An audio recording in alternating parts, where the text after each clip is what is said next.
ചെറിയ പെരുന്നാൾ ദിനത്തിലും ഗൾഫ് രാജ്യങ്ങൾക്കെതിരെ ഇറാന്റെ ആക്രമണം. തുടർച്ചയായ ഡ്രോൺ ആക്രമണത്തിൽ കുവൈത്തിലെ എണ്ണ ശുദ്ധീകരണശാലയിൽ തീപിടിച്ചു. ഇറാനിലെയും ലെബനനിലെയും ഹിസ്ബുള്ള ശൃംഖലയിലെ അംഗങ്ങളായ 5 പേർ യുഎഇയിൽ അറസ്റ്റിലായി.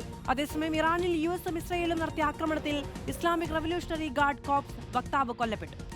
തുടർച്ചയായ 21ാം ദിവസവും ഗൾഫ് രാജ്യങ്ങളെ ലക്ഷ്യമിടുകയാണ് ഇറാൻ. ചെറിയ പെരുന്നാൾ ദിനമായ ഇന്ന് കുവൈറ്റിലെ മില അൽ അഹമ്മദി റിഫൈനറിക്ക് നേരെ നിരവധി ഡ്രോണുകളാണ് ഇറാൻ അയച്ചത്.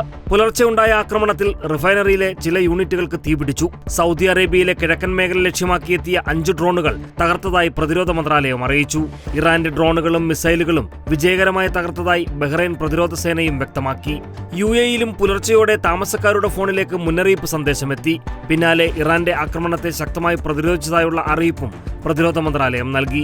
ഭീകര സംഘടനയായ ഹിസ്ബുള്ളയുമായി ബന്ധമുള്ള 5 പേരെ UAE state security department arrest ചെയ്തു. വാണിജ്യ സ്ഥാപനത്തിന്റെ മറവിൽ ലെബനനിലും ഇറാനിലുമുള്ള ഹിസ്ബുള്ള ശൃംഖലകൾക്കായി ഇവർ കള്ളപ്പണം വെളുപ്പിച്ചതായും തീവ്രവാദ ഫണ്ടിംഗ് നടത്തിയതായും അന്വേഷണത്തിൽ കണ്ടെത്തി. പശ്ചിമേഷ്യൻ സംഘർഷങ്ങളുടെ പശ്ചാത്തലത്തിൽ 9 രാജ്യങ്ങളുടെ വ്യോമപാതകൾ ഒഴിവാക്കണമെന്ന് ഇന്ത്യൻ വിമാന കമ്പനിക്ക് DGCA നിർദ്ദേശം നൽകി. Iran, Israel, Lebanon, Iraq, Jordan, Kuwait, Bahrain, Qatar, UAE എന്നീ രാജ്യങ്ങളുടെ വ്യോമപാതകളിലൂടെയുള്ള യാത്രകൾ ഒഴിവാക്കണമെന്നാണ് ഉപദേശരൂപേണയുള്ള നിർദ്ദേശം. അതേസമയം US ഇസ്രായേൽ മിസൈൽ ആക്രമണത്തിൽ IRGC വക്താവ് അലി മുഹമ്മദ് നലേനി കൊല്ലപ്പെട്ടതായി ഇറാൻ സ്ഥിരീകരിച്ചു. കനത്ത തിരിച്ചടിയുണ്ടാകുമെന്ന മുന്നറിയിപ്പും ഇറാൻ നൽകിയിട്ടുണ്ട്.